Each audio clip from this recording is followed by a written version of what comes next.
Okay, become an allower.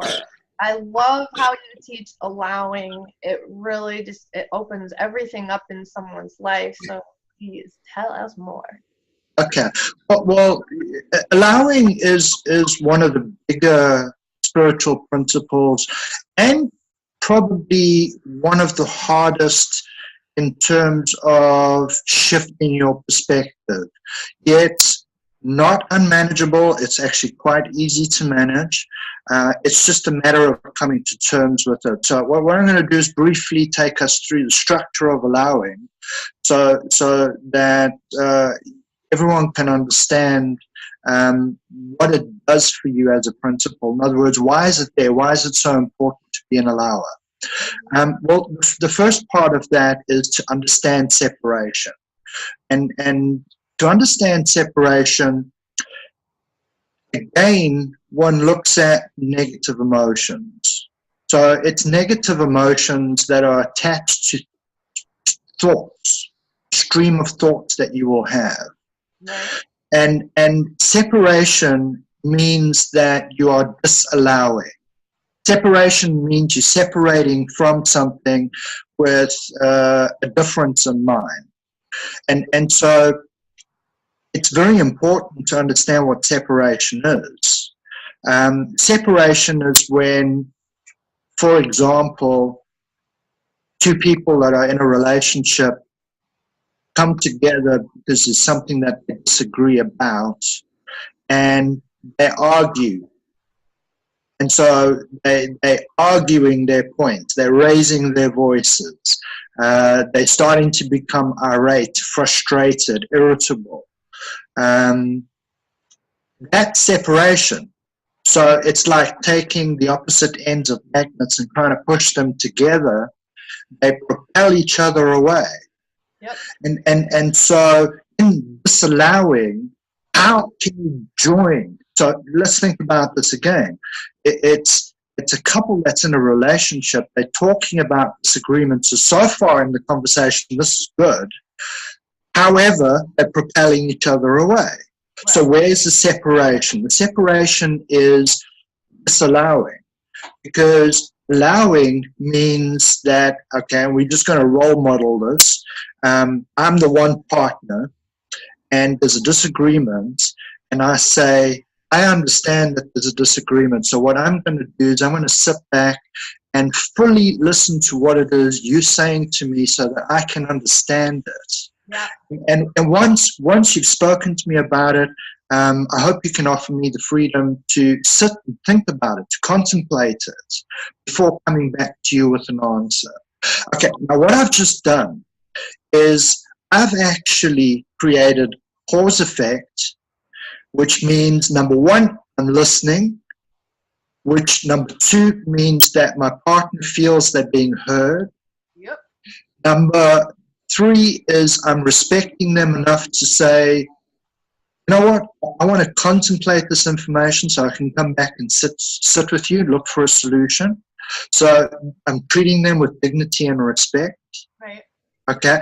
And now I'm allowing, which means I'm allowing my partner to express themselves. Right. And the number one need in life is to be heard. Yep. So as soon as someone is understanding, okay, well, he wants to listen to me, the tone drops. Yep. It's not now a quest to say, you know, this is how I'm feeling, and you better get this, and you're frustrating me, and why are you talking to me this way? It's not going in that direction of disallowing. What it's going is in the direction of allowing. So this is where people need to understand separation. I work in an addictive field, which means sometimes I have to go into a household that's volatile. Volatile meaning teenage sons running around with a baseball bat, destroying the entire house, moms at the end of her wits, fathers trying to rally up all the brothers to contain the son, and it's a volatile situation.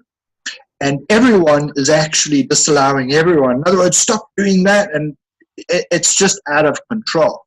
So I'll walk into that situation, And what I'll do is I'll bring calm. I'll say, you know what, you go stand there in this corner and just wait for me.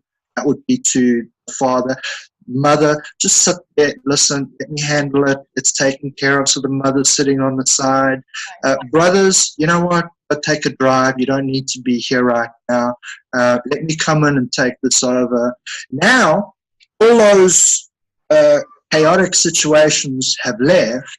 In other words, there's no catalyst for an argument to come up. So it's only me and the individual that's out of control. Yeah. And because I step into that in a kind, loving, respectful, dignified way, the person responds accordingly to it. Yeah, He sees I'm not coming to attack him. I'm coming to say, look, let's go outside. You know, you can have a cigarette. We can sit and just chat about this. I'm not forcing you into anything.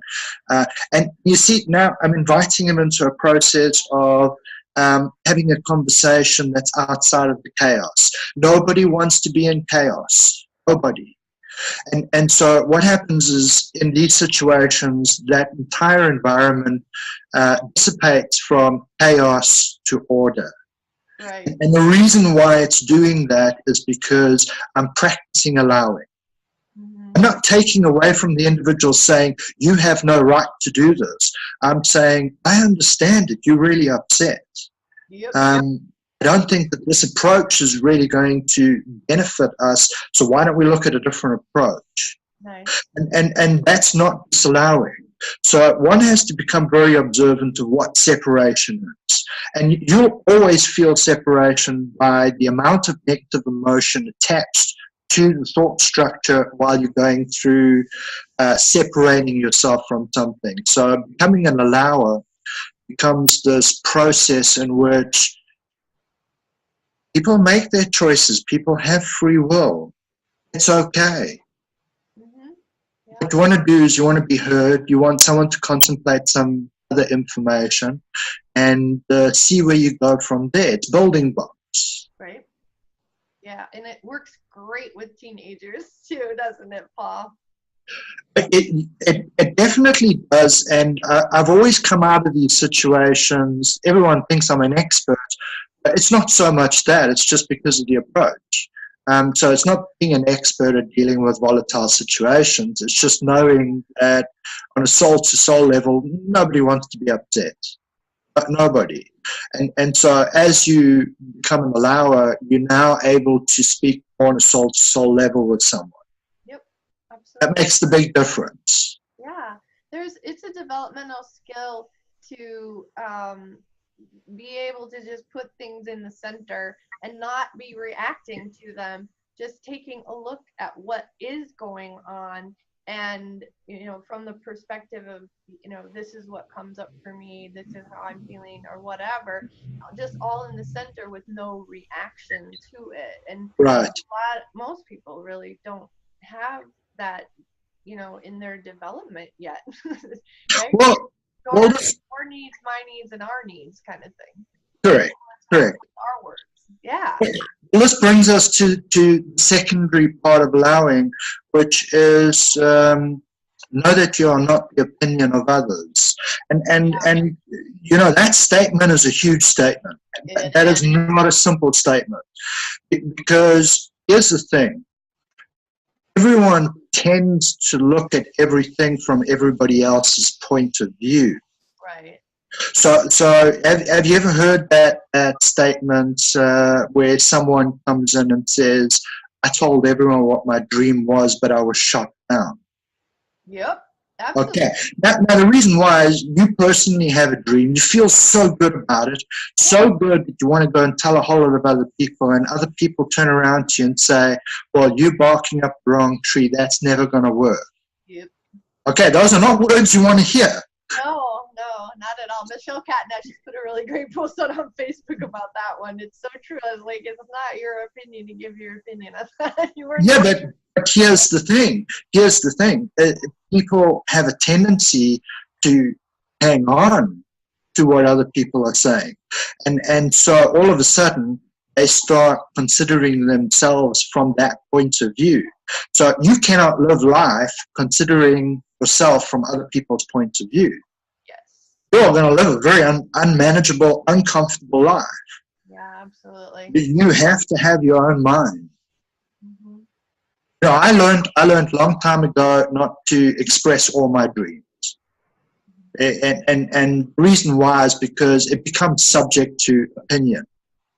And you know, I'd rather end up saying to someone, I had a dream and this dream has materialized. What do you think of that? In other words, there's the reality of it. So they get to look at it and say, wow. Because they can't say, well, you could have never reached that. You've done it. Yeah. So you know, this is where it comes into personalized thought, which means that you don't need to express everything that goes on inside your head to other people to check and see whether you're on the right path or not. In other words, how good is the gauge on the other side? Yeah. You know, you might have a lot of trust, but everyone sees things differently. Yep. Absolutely. So you know, going like, it would be like someone who's into music and then someone who's into math trying to convince each other that, hey, you must come jump into my realm. It's a lot more exciting here. Yep. It's like there's separation in that. Mm-hmm. Okay, so rather in this situation being a allower, whereas I know you love math. No, that's great. I love music. That's great. So, you know, where can we fit these two in together? So Adriana and myself, my wife and I, one of the things is we know we're not exactly the same. I like science fiction movies, she not so much. And so, you know, when I do want to indulge in that, in other words, sit down, bag popcorn, sci-fi movie, surround sound, yeah, I got the whole thing going. She's going to say, yeah, I'm off to read a book. Yeah. Or I'm off to listen to something on audio. And it's okay. Yeah. We don't have to spend all that time together convincing each other, yeah, but what I'm doing is good. Come sit with me. It's about understanding that you make your choices. You make your choices as an individual. If you co-creative relationship together with someone, it has to be a balance. You can't watch movies all the time and expect your partner to be happy. Yeah. And so there has to be a balance. It's important to feed you. Like, we all have our different sensitivities to food. We all have our different preferences to food. And if you're just going to starve yourself out of a preference of food because, like, your partner doesn't like it, it's going to catch up with you, right? Correct. Which brings us to the third part, which is experience personal freedom. And personal freedom comes from allowing. Okay, so I'm going to put that into different words. Personal freedom comes from allowing because I don't take on anything negative from someone on the outside of me. In other words, they can say, no, Paul, you're just dreaming, pie in the sky. They can say it. Number one, I know that's their opinion, which they're entitled to. But it needn't bring me down. In fact, it can do the opposite. It can, in my head, I can be saying, watch me. I'm going to make this work. I know I can do it. But not outwardly. I'm not saying it outwardly. That's inside my mind. Right. And so, you know, this is personal freedom. I don't need to let other people's opinion affect me in a negative way. Yeah. And if you think about it, everyone's disallowing. If you look at the world, mostly it's disallowing. Which is empowering. Well, it kind of takes away personal freedom, because just think about it in terms of wife goes up to the husband and says, you know, where do you want to go for dinner? And the husband says the automatic response, steakhouse. All right. Wife is saying, oh my God, we have to go to a steakhouse again. This is in her head. But besides, you know, for the piece of it, let's go to the steakhouse. So she goes to the steakhouse and she's sitting there in resentment, thinking, here we are again, TV's in the background. I could be sitting in an Italian restaurant, enjoying a pasta with a nice atmosphere, but here I've got all these ditzy waitresses running around, and I'm in this situation. Where's the personal freedom in any of this? Yeah. The flaw is that, number one, didn't step up to the plate to make a choice and say, well, why don't we do something a little different? Yep. Well, how would you like to experience perhaps a romantic evening? Let's light a couple of candles. Let's sit together and let's try some different cuisine. Yeah.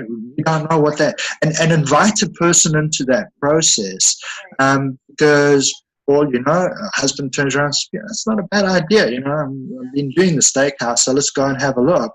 And then you're in a different position. It was invited in. It wasn't one saying to the other, well, this is the absolute way it should be. Yeah, absolutely. So personal freedom comes from not taking on negative things, not making poor choices just to please another person.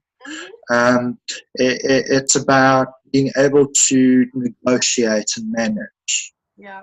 I know my mom got it down to like whose choice it is. Like weekend one it's hers and weekend two it's his, and going back and forth.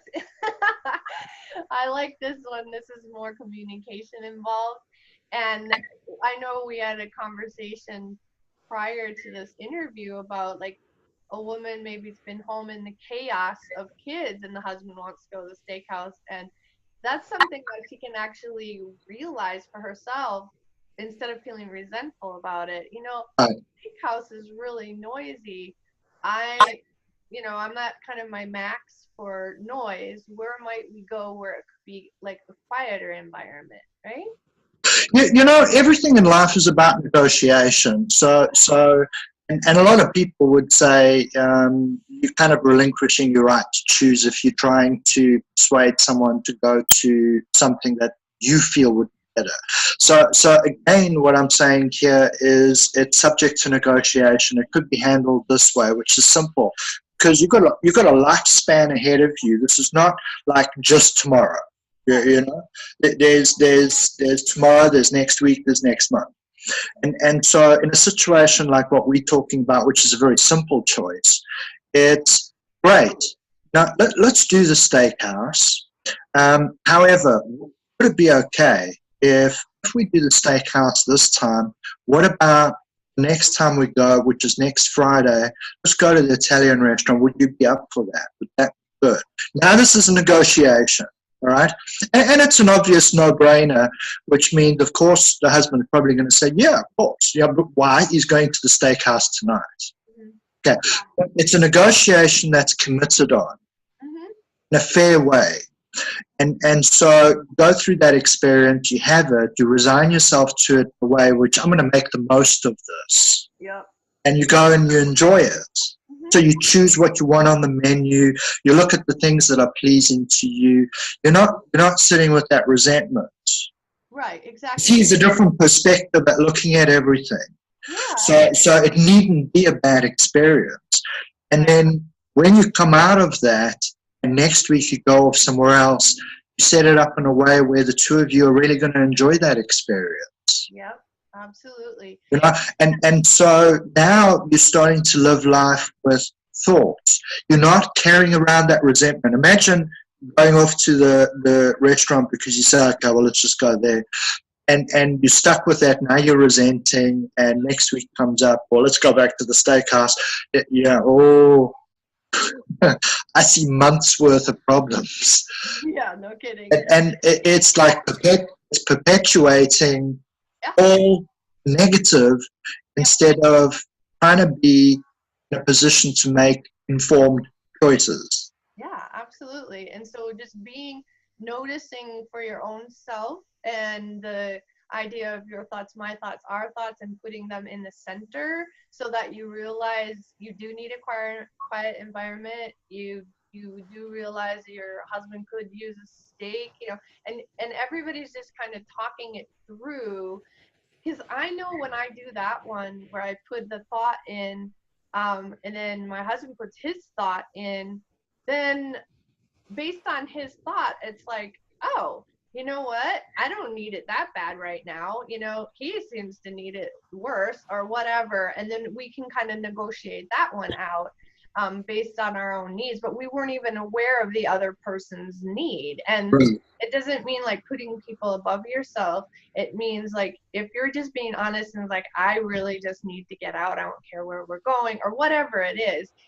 We get in big fights as couples, I believe, because we're not aware of what was going on in the other person's head or where their max was. They weren't even aware of where their max was or is. Right. Right. Or we were simply relinquishing our right to choose. Yeah. And if you do that, that's a downward spiral. Yep. Because there will be resentment towards that, even if you're doing it because you feel there'll be more peace with that. Yeah, that's the worst thing a woman can do, is think that she's the peacekeeper of a family. I mean, that just like takes the family down so fast it isn't even funny. Well, the reason why it takes a family down so fast is because we teach people how to treat us.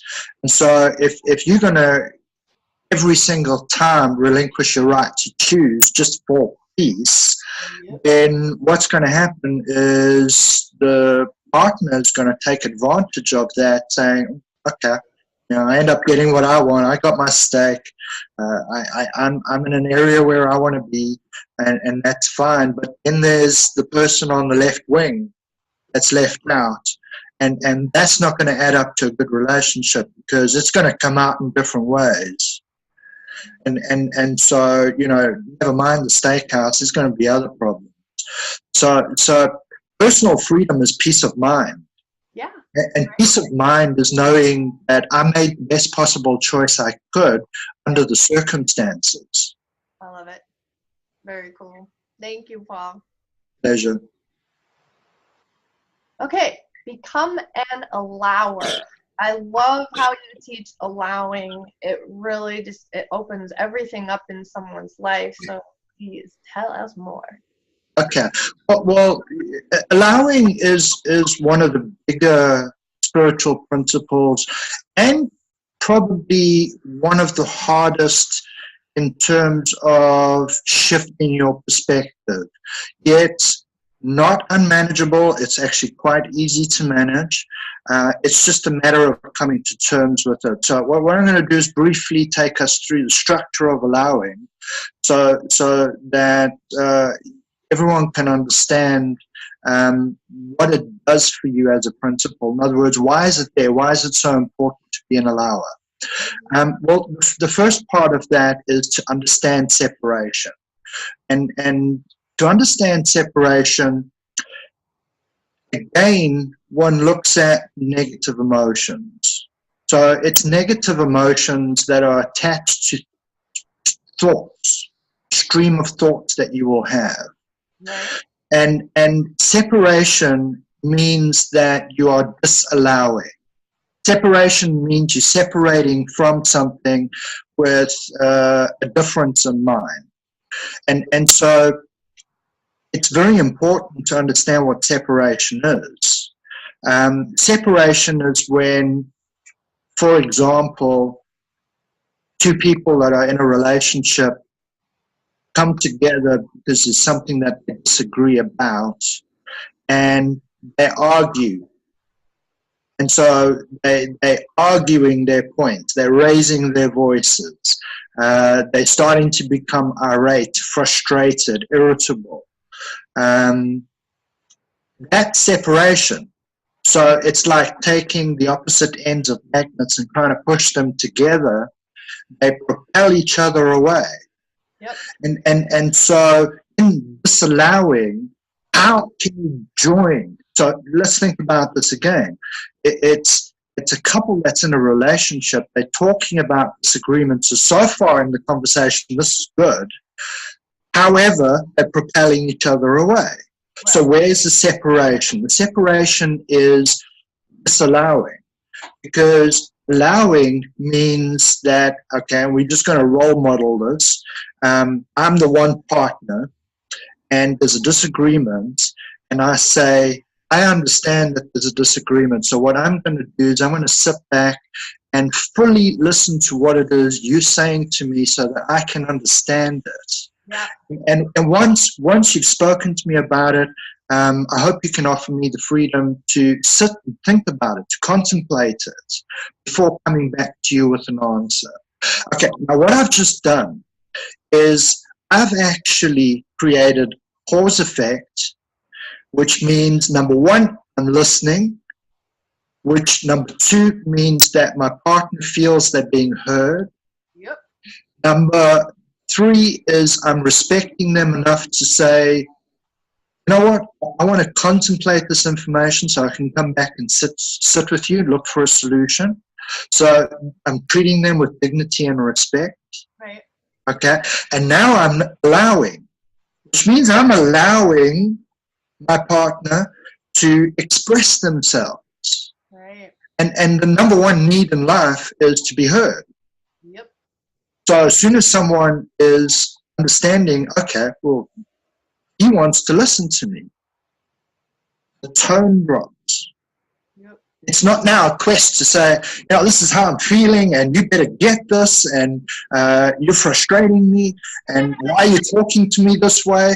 It's not going in that direction of disallowing. What it's going is in the direction of allowing. So this is where people need to understand separation. I work in an addictive field, which means sometimes I have to go into a household that's volatile. Volatile meaning teenage sons running around with a baseball bat, destroying the entire house, mom's at the end of her wits, father's trying to rally up all the brothers to contain the son, and it's a volatile situation. And everyone is actually disallowing everyone. In other words, stop doing that, and it's just out of control. So I'll walk into that situation, and what I'll do is I'll bring calm. I'll say, you know what, you go stand in this corner and just wait for me. That would be to the father. Mother, just sit there, listen, let me handle it. It's taken care of. So the mother's sitting on the side. Brothers, you know what, go take a drive. You don't need to be here right now. Let me come in and take this over. Now, all those chaotic situations have left. In other words, there's no catalyst for an argument to come up. So it's only me and the individual that's out of control. Yeah. And because I step into that in a kind, loving, respectful, dignified way, the person responds accordingly to it. Yeah, He sees I'm not coming to attack him. I'm coming to say, look, let's go outside. You can have a cigarette. We can sit and just chat about this. I'm not forcing you into anything. And you see, now I'm inviting him into a process of having a conversation that's outside of the chaos. Nobody wants to be in chaos. Nobody. And so what happens is in these situations, that entire environment dissipates from chaos to order. Right. And the reason why it's doing that is because I'm practicing allowing. Mm-hmm. I'm not taking away from the individual saying, you have no right to do this. I'm saying, I understand it. You're really upset. Yep. I don't think that this approach is really going to benefit us. So why don't we look at a different approach? Nice. And that's not disallowing.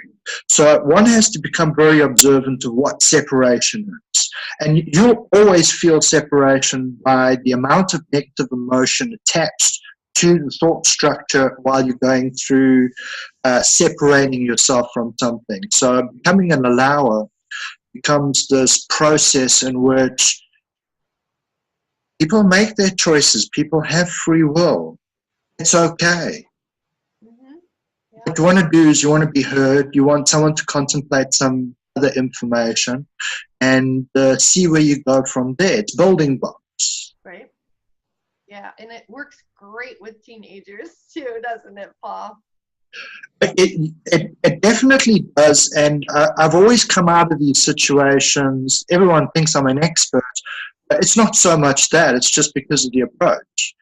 So it's not being an expert at dealing with volatile situations. It's just knowing that on a soul-to-soul level, nobody wants to be upset.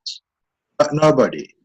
And so as you become an allower, you're now able to speak on a soul-to-soul level with someone.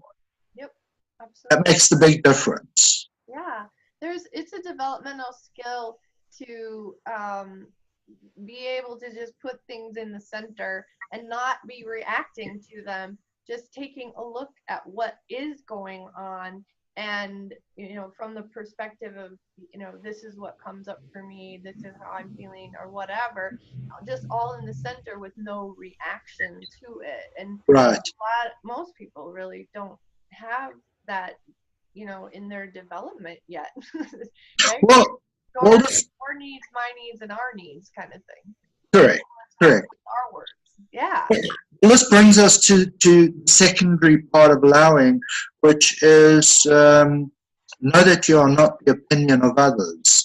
And that statement is a huge statement. That is not a simple statement. Because here's the thing. Everyone tends to look at everything from everybody else's point of view. Right. So have you ever heard that statement where someone comes in and says, I told everyone what my dream was, but I was shot down? Yep. Absolutely. Okay. Now, the reason why is you personally have a dream. You feel so good about it, so good that you want to go and tell a whole lot of other people, and other people turn around to you and say, well, you're barking up the wrong tree. That's never going to work. Yep. Okay, those are not words you want to hear. No, not at all. Michelle Catnash just put a really great post on Facebook about that one. It's so true. I was like, it's not your opinion to give your opinion. But here's the thing. People have a tendency to hang on to what other people are saying. And so all of a sudden, they start considering themselves from that point of view. So you cannot live life considering yourself from other people's point of view. Yes. You're going to live a very unmanageable, uncomfortable life. Yeah, absolutely. You have to have your own mind. Mm-hmm. I learned a long time ago not to express all my dreams. And the reason why is because it becomes subject to opinion. And I'd rather end up saying to someone, I had a dream and this dream has materialized. What do you think of that? In other words, there's the reality of it. So they get to look at it and say, wow. Because they can't say, well, you could have never reached that. You've done it. Yeah. So this is where it comes into personalized thought, which means that you don't need to express everything that goes on inside your head to other people to check and see whether you're on the right path or not. In other words, how good is the gauge on the other side? Yeah. You might have a lot of trust, but everyone sees things differently. Yep, absolutely. So going like, it would be like someone who's into music and then someone who's into math trying to convince each other that, hey, you must come jump into my realm. It's a lot more exciting here. Yep. It's like there's separation in that. Mm-hmm. Okay, so rather in this situation being a allower, whereas I know you love math. That's great. I love music.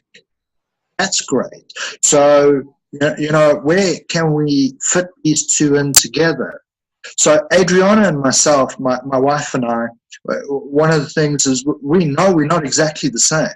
I like science fiction movies, she not so much. And so, when I do want to indulge in that, in other words, sit down, bag popcorn, sci-fi movie, surround sound, I got the whole thing going. She's going to say, I'm off to read a book. Yeah. Or I'm off to listen to something on audio. And it's okay. Yeah. We don't have to spend all that time together convincing each other, but what I'm doing is good. Come sit with me. It's about understanding that you make your choices. You make your choices as an individual. If you co-creative relationship together with someone, it has to be a balance. You can't watch movies all the time and expect your partner to be happy. Yeah. So there has to be a balance. It's important to feed you. Like, we all have our different sensitivities to food. We all have our different preferences to food. And if you're just going to starve yourself out of a preference of food because, like, your partner doesn't like it, it's going to catch up with you, right? Correct. Correct. Which brings us to the third part, which is experience personal freedom. And personal freedom comes from allowing.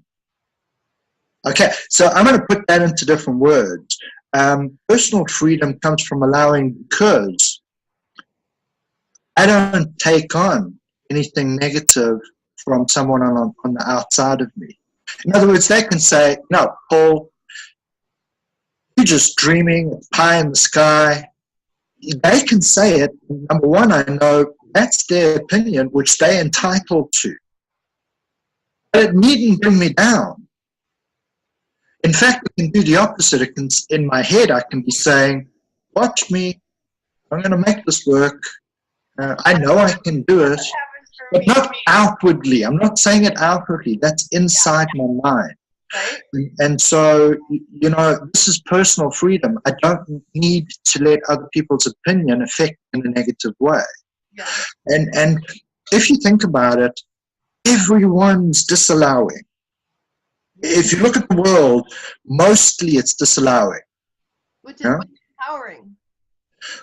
Well, it kind of takes away personal freedom, because just think about it in terms of wife goes up to the husband and says, you know, where do you want to go for dinner? And the husband says the automatic response, steakhouse. All right. Wife is saying, oh my God, we have to go to a steakhouse again. This is in her head. But besides, you know, for the piece of it, let's go to the steakhouse. So she goes to the steakhouse and she's sitting there in resentment, thinking, here we are again, TV's in the background. I could be sitting in an Italian restaurant, enjoying a pasta with a nice atmosphere, but here I've got all these ditzy waitresses running around, and I'm in this situation. Where's the personal freedom in any of this? The flaw is that, number one, didn't step up to the plate to make a choice and say, well, why don't we do something a little different? Yep. Well, how would you like to experience perhaps a romantic evening? Let's light a couple of candles, let's sit together, and let's try some different cuisine. We don't know what that, and invite a person into that process, because, well, you know, a husband turns around and says, yeah, that's not a bad idea, you know, I've been doing the steakhouse, so let's go and have a look. And then you're in a different position. It was invited in. It wasn't one saying to the other, well, this is the absolute way it should be. Yeah. So personal freedom comes from not taking on negative things, not making poor choices just to please another person. It's about being able to negotiate and manage. Yeah, I know my mom got it down to choice. Like whose choice it is. Like weekend one it's hers and weekend two it's his, and going back and forth. I like this one. This is more communication involved, and I know we had a conversation prior to this interview about like a woman maybe's been home in the chaos of kids and the husband wants to go to the steakhouse, and that's something that she can actually realize for herself instead of feeling resentful about it. You know, steakhouse is really noisy. I'm at kind of my max for noise. Where might we go where it could be like a quieter environment, right? You know, everything in life is about negotiation. And a lot of people would say you're kind of relinquishing your right to choose if you're trying to persuade someone to go to something that you feel would be better. So again, what I'm saying here is it's subject to negotiation. It could be handled this way, which is simple, because you've got a lifespan ahead of you. This is not like just tomorrow. You know, there's tomorrow, there's next week, there's next month. And so in a situation like what we're talking about, which is a very simple choice, it's great. Now, let's do the steakhouse. However, would it be okay if we do the steakhouse this time, what about the next time we go, which is next Friday, let's go to the Italian restaurant. Would you be up for that? Would that be good? Now, this is a negotiation. All right. And it's an obvious no-brainer, which means, of course, the husband is probably going to say, yeah, of course. Yeah, but why? He's going to the steakhouse tonight. Okay.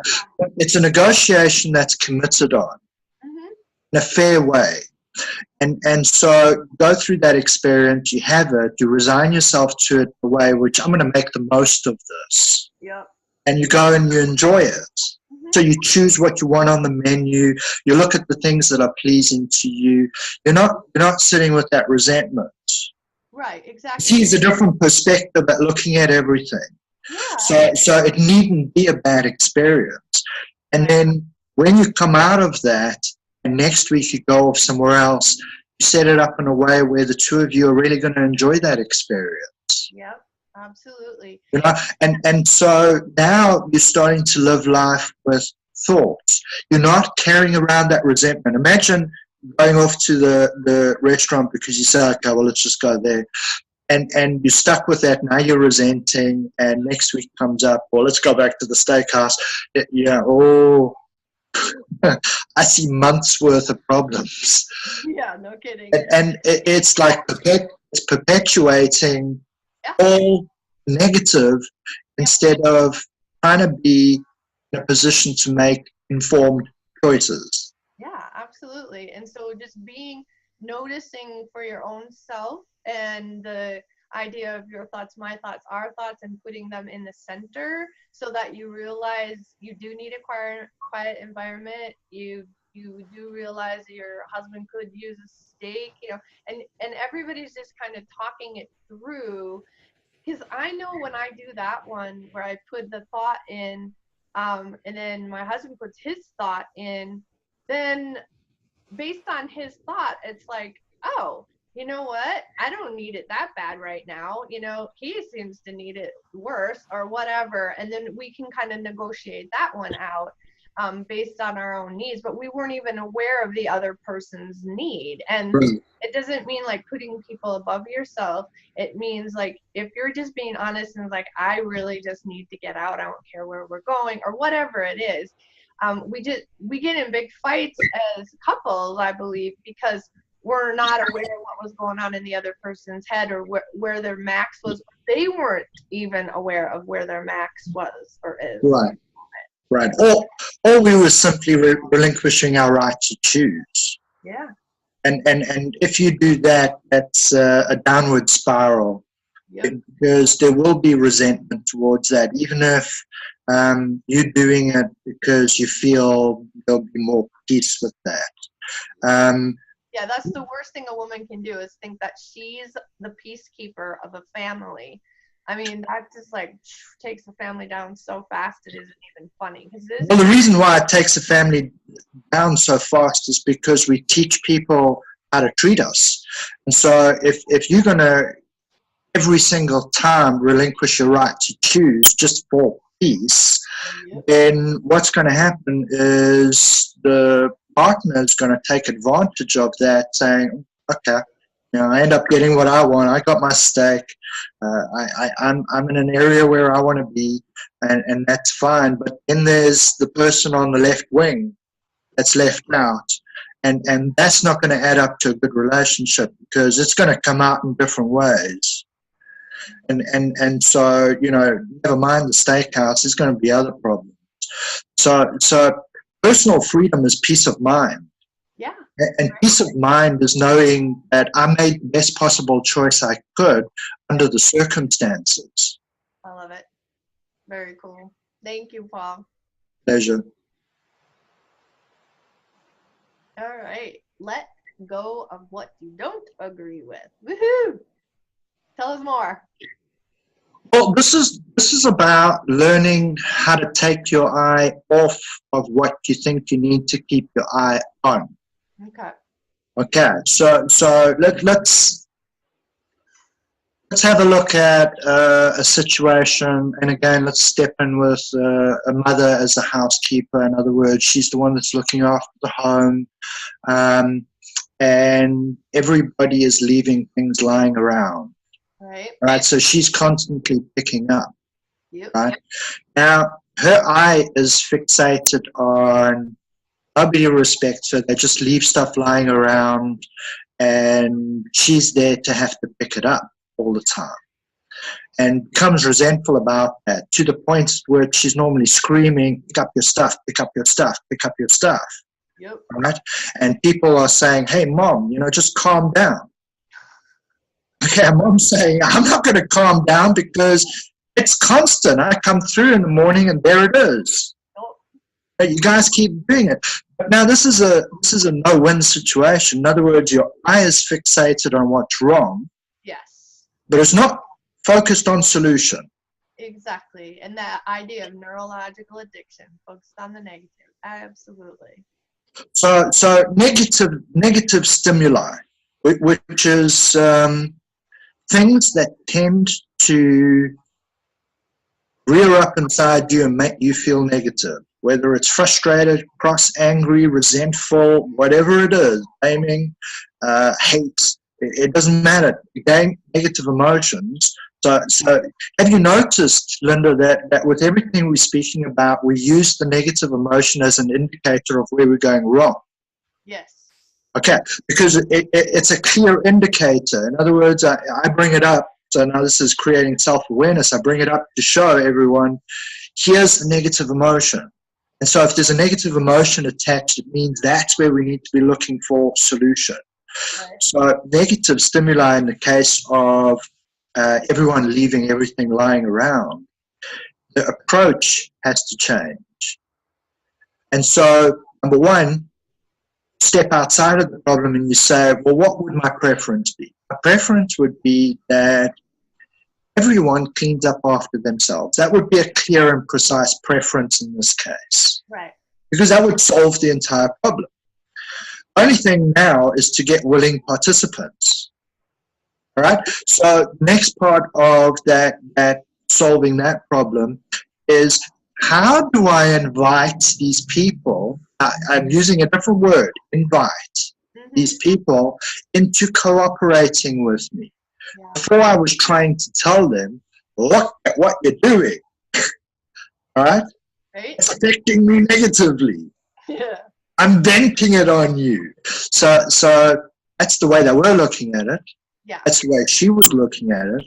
But now, an invitation process. And an invitation process can be very different. I'm going to give you the example with one that I've used myself with my daughter. Her room was in a state all the time. That was chaos. They had this tendency of, let's see how many times I can get dressed in a day, and then just shove the clothes back into the cupboard, And then after about a week of that, it's like, I have no clothes, right? So there's all these problems. And so what I was doing was I sat down with my daughter and I said, do you know that if you have a clean and orderly room, that you'll have peace of mind, you'll feel good. Imagine how nice it would be to walk to the cupboard and all your clothes are there ready for you to select exactly what it is that you want. Yeah. And you can put those on and you can feel that peace instead of rummaging through a whole lot of different stuff. Yeah. And here's the cherry on top, is you can actually design that room in a way that reflects your personality. Nice. So what kind of pictures do you want up on the wall? How do you want everything laid out that suits you? Right? And so, she was sitting there and she was thinking, I'll try this. That's an invitation process. And about 4 hours later, she comes through and she says, come and have a look at my room. Wow. And she's proud about it. She says, and I didn't force her into this. I didn't even tell her to do it. Sure. I just made a suggestion. Yeah. And the room's been rearranged, and she's telling me about what kind of picture she's going to get to go on the wall over here. And when the mom came home, she said, hey, Mom, have a look. This is what I'm doing. And the mom kind of looked at me and said, how did you do that? Right? Here's the thing. It's an invitation to freedom. It's an invitation process. It's an invitation. It makes things different. Yeah, it just means that. I love that part, Paul. The other person feels like they're being considered. They're not being yelled at. Right. You were pointing out the freedom that she was going to get without telling her she was going to get, you weren't lecturing it. It was just an invitation that was going to give her more freedom because That's right. But here's the thing. Once she experienced the freedom, in other words, once she actually realized that was the truth, I didn't have to force it on her. She decided, I'm going to do this more often. Love it. So, problem solved. Again, it's looking at the negative stimuli in a different way. It's looking at how do you get to the preference that you want? How do you invite someone into that process? What are you going to do in terms of choices that are going to make that possible? And so there's a little bit of work that needs to go into it. The next part of the section is, and this is one that a lot of people suffer unnecessarily, is energy vampires. People who come and visit, and by the time they've left, you kind of like, I have no energy. I'm like done. Super drained. Don't even talk to me. I really feel like I've had the life sucked out of me. Right? Why? The big question is why? Yeah. No, because they came around and I had to listen, so I made as many cups of coffee that was necessary and facilitated it, kept going, and of course when they left, I just felt like, I got no more energy left. There's something wrong with that picture. If you're having people coming around and you feel like you can't move a muscle afterwards, there's something wrong. Right. And so sometimes people don't make necessary choices. Mm-hmm. And if it's a repeated occurrence, you need to make an informed choice for yourself. And the informed choice is, does this add value to my life or does it take away from me? Right. If it's something that's repeatedly taking away from you, you're the one that has to make the informed choice to say, I need to do something different. It's not about the other person. It's about what choice do I make that offers me that freedom. Here's a couple of ways you can go about it. There are going to be a couple of boundaries, and one of the boundaries is with this specific friend, I'm not going to meet at the house anymore. I'm going to encourage meeting for shorter spaces of time over coffee, and we can sit and we can engage. In other words, I've lessened that amount of energy draining down to shorter span.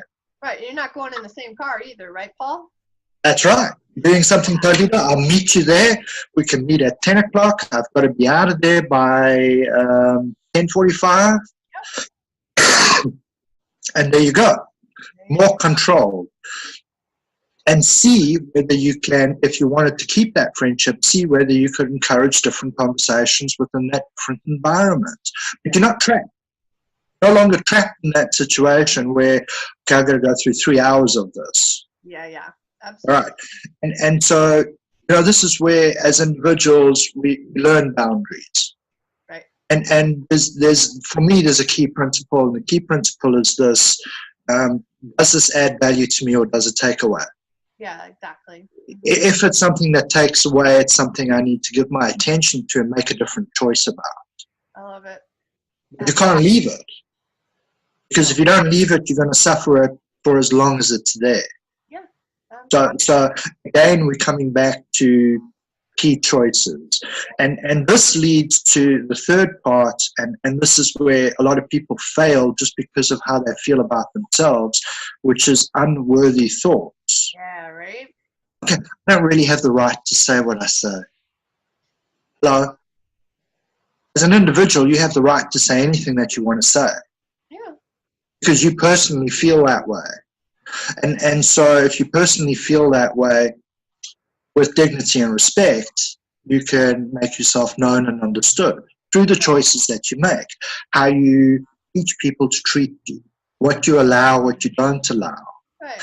But feeling self-worth is of utmost importance, because the first part of anything in life is how you feel about self. You have to feel okay about yourself. Yeah. You have to be able to change what we were talking about earlier, those word thoughts that are going through your mind in terms of, I may have led a difficult life, but I'm ready to change things. I'm ready to embrace life. I'm ready to grow more. I'm ready to reach for things that I know are going to make me very happy. Yep, and you can't do this one unless you've done the I don't care what other people think one. Right?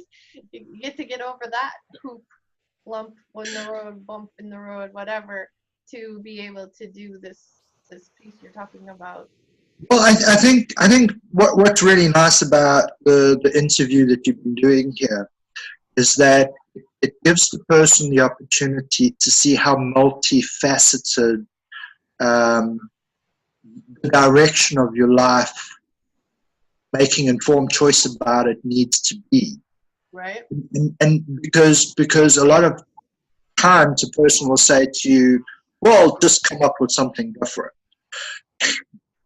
If you haven't changed all those things that are causing you to make the choices you make, then you're going to keep making the choices you make.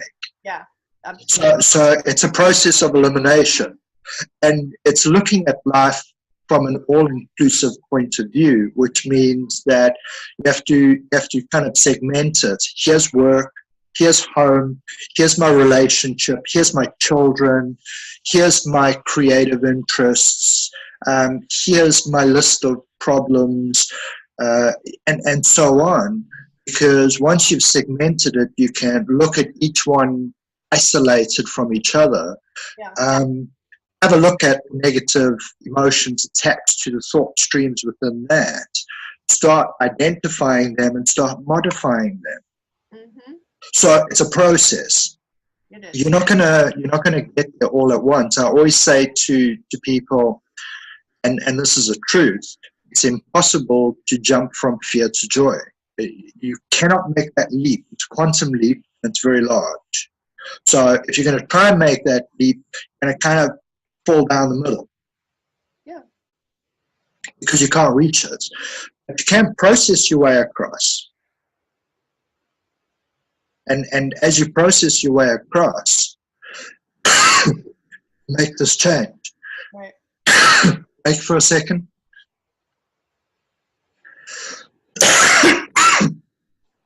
Right. There you go.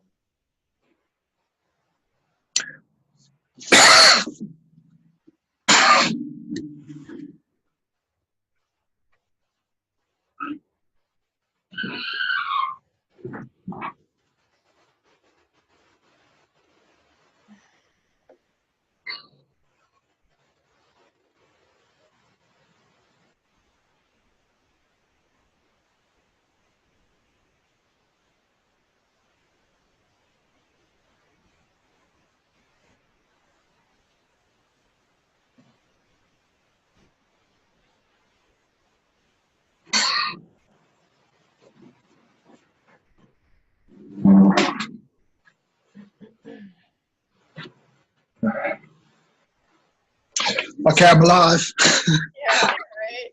Do you want to do this another day? Do you have a tickle throat now? No, yeah.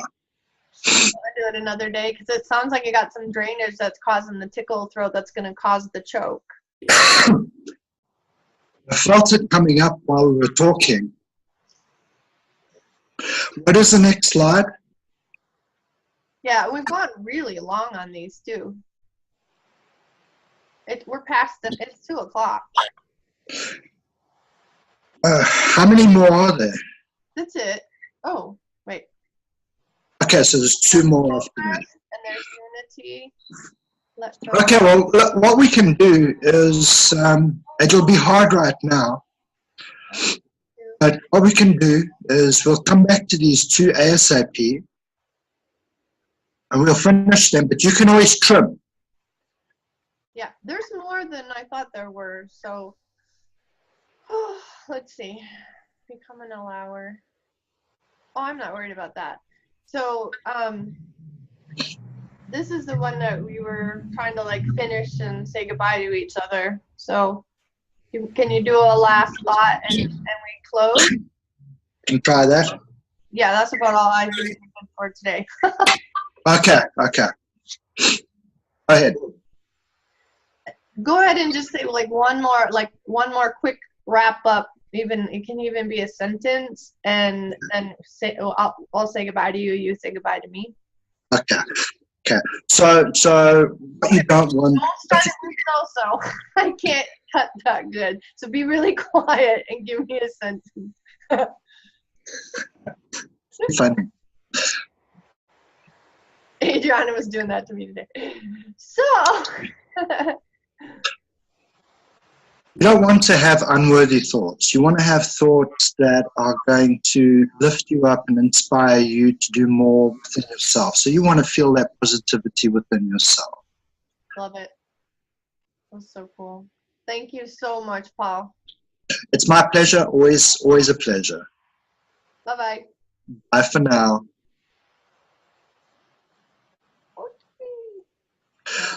Okay, good one.